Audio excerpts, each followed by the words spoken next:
Now, from CBS News Miami, this is Facing South Florida with Jim DeFede.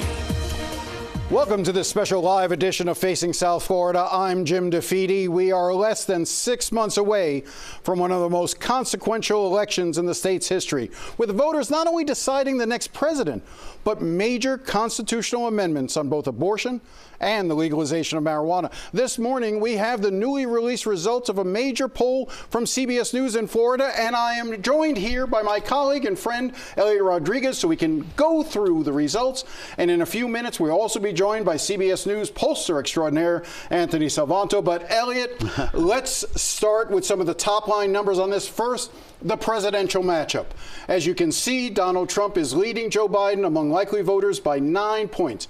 Eliott, this is just reinforces the notion that Florida is no longer a swing state. Absolutely, Jim. If you had any doubt that Florida is Trump country, you can forget about it. Florida voters think that Donald Trump does a better job of handling the economy. They also think he has the mental, cognitive health to serve as president, and they think they were better off when Donald Trump was in the White House. You know, Democrats were really hoping that having abortion and marijuana on the ballot would really change things and make Florida more competitive, but let's look at those numbers quickly. In our survey, the constitutional amendment to protect a woman's ability to have an abortion is at 60% in favor right now, with 20% opposed and 19% undecided. Eliott, that is good news to supporters of the amendment, because they start in a very strong position 6 months out from the election. Yeah, and when you dig into the numbers, I know you have, you'd be surprised. A lot of Trump supporters, a lot of hardcore Republicans are also okay with allowing for recreational marijuana. It is fascinating how things just sort of get blurred. And let's give those marijuana numbers real quick. And with marijuana right now is at 56% currently supported, 30% opposed, and 14% undecided. Just a reminder, you have to get 60% of the vote to pass. So even that number looks good for the folks who want to legalize marijuana for anyone 21 and above in that. Okay, there's a lot to get into in this, and I want to bring in Anthony Salvanto now, the election survey director for CBS News, whose team at the network do such an amazing job. Anthony, I want to dig a little deeper into the issues that Democrats were really hoping that abortion would change things here in the state, but it doesn't look to be that case, is it? Hey there, Jim. Great to talk to you. So, look, let's unpack that just a little bit. One of the things that you look at, and you mentioned this a little bit at the top, is that, yes, Democrats are in favor of abortion being legal in all or most cases. But you also see this number of Republicans, 4 in 10, who also feel that way about the issue. And what that does is it then boosts in turn support for the amendment. But the key is these Republicans, they're all still voting for Donald Trump. So that's why, one reason why there's that difference between the Joe Biden numbers and the abortion and the abortion amendment support numbers, Jim. And Anthony, when you look at the major issues voters care about, the economy and inflation are far and away the most important ones, aren't they? Yeah, that's right. And that's another big reason. So take a look at this. The economy and the inflation are a major factor for more than 8 in 10 voters. And frankly, this is the case in Florida. This is the case in every state that we poll in this election, right? But you compare that to abortion, which is down here. It is important, but it is particularly important for Democrats. It doesn't have that top of mind aspect for all voters. So that's one part of it, Eliott. And the other part of it is this. If you look at the current law, which we asked about, you had a majority saying they feel it's too strict. What's important about amendments is that oftentimes they are seen in context of what the current situation is. So if you have a majority saying the current situation is too strict, that also underpins some of the support then going forward to change things or for that amendment, Eliott. You know, Anthony, I was digging eagerly into the crosstabs this morning because I'm nerdy that way, and I kind of like looking at crosstabs. And one of the things I thought was interesting, just to dig a little deeper on whether or not abortion was truly going to be a motivating factor for folks, I found that only in your survey, 43% say that abortion makes them more motivated to vote in a presidential race. And marijuana, we talked about that a little before, only 34% say that's a major motivating factor. So the two areas that Democrats, had pinned their hopes on, getting young people for marijuana, getting women out to vote on abortion, well, they're important. They're not, as you're pointing out there for the major concerns, they're not the driving factors in this presidential campaign. I think one of the ways to look at that is, does it take a marginal voter, which is to say a voter who is less frequently at the polls, and get them motivated to turn out, which would reshape the electorate? Right now, what you see is a lot of the likely voters here are people who have voted before. But I think that's one key dynamic then to watch in the campaign going forward. And let me show you this as well, because it speaks to what the Biden campaign or the Democrats may try to do and what we'll watch, right? We asked, if he wins, what do you think Donald Trump would do with regard to abortion? And you get this 40% here, this sizable number, who say that they believe Donald Trump would leave abortion up to the states, right? Whereas you get this third that believe that he would try to pass a national abortion ban to make it illegal nationwide. So what does that mean? It means that the implications of the vote, in this case for Donald Trump, are not extending beyond that Democratic base. And that's something that I think is an argument that the Biden campaign will try to make. And these are numbers that I think we'll watch then in Florida for the next 6 months, Jim. Eliott, just real briefly before I bring you in, again, looking at the crosstabs, getting into the nitty-gritty of it. On that one graphic that you've got in front of you before, well, the one before about how abortion is too strict, 29% of conservatives also believe that the 6-week abortion ban is too strict. That is fascinating to me, how there is general recognition. Really, the 6-week abortion ban truly was DeSantis and Republicans playing to the base of the base. I think that's the phrase you used when we were talking about this before. It's really going after the hardest of the hard, but it does not represent Florida overall.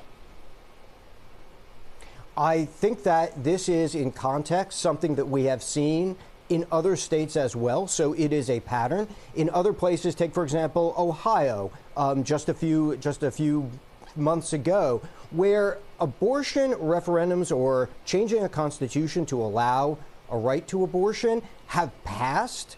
What you've seen is that there is a segment of conservatives, I showed you that 4 in 10 Republicans a moment ago, who do say that there should be at least some access available. Not necessarily all cases, but at least some. So it's the particulars of the law there that really matter. And yes, you do see that sizable, not always a majority, who would support it among the Republican Party. And yes, I agree with you. It's very different when you're talking about a Republican primary. There you're talking about a much more ideological electorate than when you get to the larger electorate, which is what we're talking about today, Jim. Yeah, what's fascinating to me is that the viewpoint of Floridians seems to be in line with what they believe Donald Trump stands for, which is that the states should have a say in abortion, ignoring the fact that Democrats would argue that it was Donald Trump who appointed the Supreme Court justices that reversed Roe v. Wade. Well, yeah, Eliott, and let me show you this, speaking to your point, okay?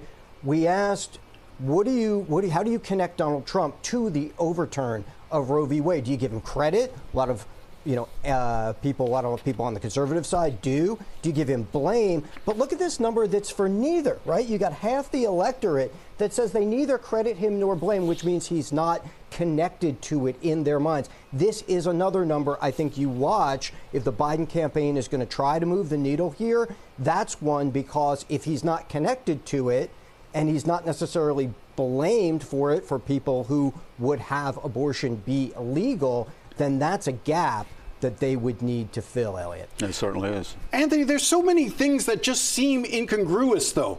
You know, you have Floridians thinking that the economy in their state is better than it is nationally, but yet Joe Biden doesn't do well here. You have Democrats and Floridians overall supporting abortion rights, but not holding it against Donald Trump. It really does seem as if there is almost two mindsets on some of these issues, where at the end of the day, when you get to the top of the ballot, whether it's president or U.S. Senate or whatever it might be, party identification is far more important than actually the policies or the issues or the stances that they've taken in the past. Jim, you know, as we've talked about many times, welcome to modern politics. Partisanship really explains more than 90% of the voting these days. We see more and more straight line balloting. We see more and more people who just are going with whatever their party affiliation is. And that also comes out in the polling when people talk about the nature of things. Sometimes if their person is in the White House, they just feel better overall about the economy than if somebody from the other party is in the White House. And yes, that is part of it. Let me, though, add this wrinkle, which is very personal, okay? You get a majority right now who feel Joe Biden's policies would make them financially worse off. So to your point about the difference between, yes, Florida's economy is seen as doing better than the national, when you get down to an even more micro level, to the personal, people tell us that they've been hard hit by inflation, and this is what's coming out of that. And they're holding Joe Biden at least responsible for that part of it, and that's one of the things that's a drag on him, whereas they're recalling the Trump years very favorably in a lot of our polling, and that means they're associating him with being financially better off, Jim. You know, Anthony, one thing that I found very, very interesting is something that Jim showed me in the tabs is that Floridians, while they say, oh, we feel our economy here in Florida is better than the national economy, they also at the same time say, we hate all these outsiders that are moving into Florida and making our state unaffordable. That sentiment is very strong, isn't it?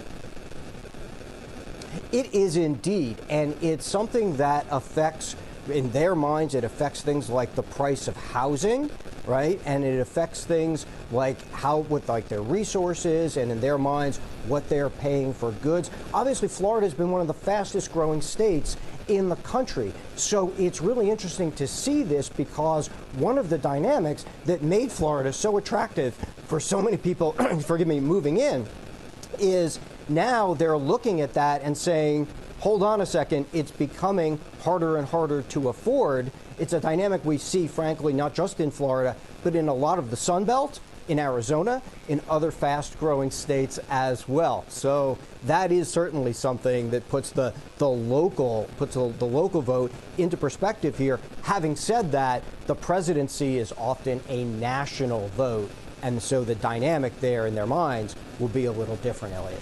Anthony, I want to go back to the marijuana issue for a second, because obviously that's another major ballot measure that we're going to see. Which right now is, your poll shows it's at 56%, with about 30% opposed and 14 undecided, if I'm remembering off the top of my head. The assumption is that it's going to be young people that really drive that number. But I think it's interesting. We can't forget those baby boomers who grew up around marijuana and are eager to get back to those heady days, so to speak. Exactly. I mean, there's a bit of a, a stereotype, if you will, in that assumption that a lot of people make. Wait, this is motivating for young people. Well, look, frankly, it is. You see a lot of support for this, especially among younger people. But baby boomers, if you look at those crosstabs like you were talking about, the baby boom generation is strongly supportive as well. In fact, it's really only folks who are over 65 who are just split. So even there, you don't get entirely opposition. Again, for context, we see this here in Florida, but we've seen this around the country where states have voted to legalize in some form marijuana. And so, yes, as the demographics switch, as the demographics change, you definitely see higher numbers in support, but it really cuts across the generations there, Jim. And both of those issues, marijuana and abortion, those constitutional amendments look pretty safe, like they would pass. 56% approving of the legalization of marijuana, recreational marijuana, when you need 60% for a constitutional amendment to become law, right?